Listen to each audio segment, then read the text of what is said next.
Quando nós falamos aqui das mais lições do deserto, eu já falei com os irmãos aqui, assim, uma visão mais ampla, tá, amado?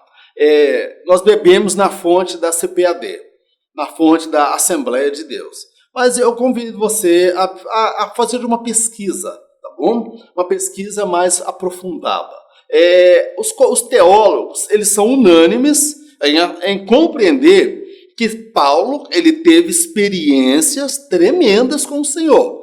Paulo teve uma experiência tão grande, mas tão grande, que ele foi levado até o terceiro céu.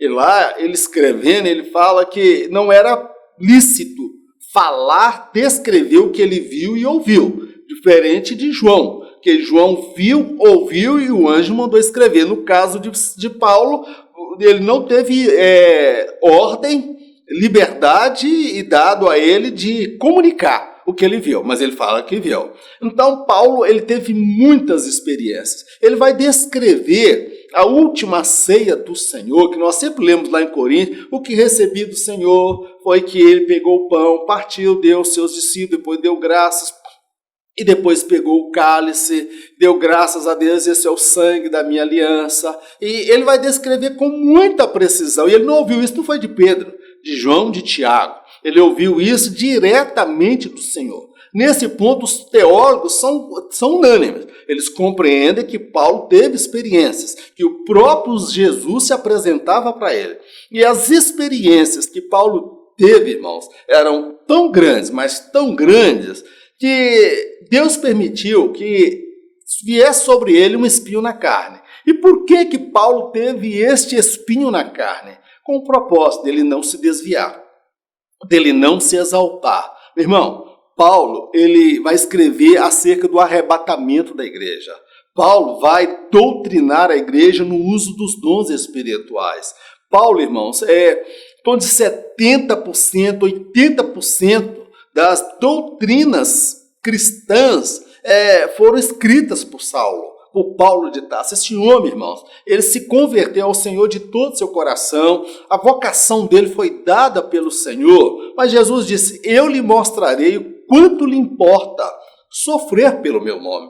E nós vemos que ele passou, sim, muitas provações, muitas dificuldades, mas tudo isso tinha um propósito, irmãos, para que ele não se exaltasse, irmãos. Irmãos, Paulo, ele viu coisas grandiosas da parte de Deus. Ele foi levado até o terceiro céu. Alguns até ousam afirmar que foi naquela ocasião em que ele foi apedrejado, que ele foi dado como morto, a multidão foi embora e depois ele se levanta e entra na cidade. Então agora, sabe o que é o problema? É eu determinar onde foi, como foi e em quais circunstâncias se deram essas revelações e qual o intervalo de tempo. Irmão, essas experiências Paulo teve ao longo da sua vida. Não foi somente na região da Arábia, aqueles 3 anos, não. Ele teve muitas, mas muitas revelações e muitas experiências, a ponto do Senhor permitir um espinho na carne. Ele vai falar que era um mensageiro de Satanás que vinha para o esbofetear, para humilhar, para lembrar que ele era homem, semelhante aos imperadores romanos, quando eles, no dia da consagração em que ele era empossado como imperador, e todo o povo fazendo honras, ele entrando por Roma, e as multidões aclamando o seu nome, dizendo que ele era um Deus. E lá atrás tinha um escravo, lembra-te que você é homem. Sempre tinha um escravo lá atrás gritando, lembra que você é homem. Por quê, meu amado? Aquele espinho na carne era para lembrar Paulo que ele era homem, que ele era fraco, que a carne era fraca. Ele teria que depender do Senhor. Então, ele passou por essas privações. Então, foram muitas as experiências, muitas revelações. Agora, há um consenso que ele teve sim essas experiências. Agora, onde foi? Como foi? Em quais circunstâncias? Quanto tempo foi? Meu amado, isso aí não dá para precisar.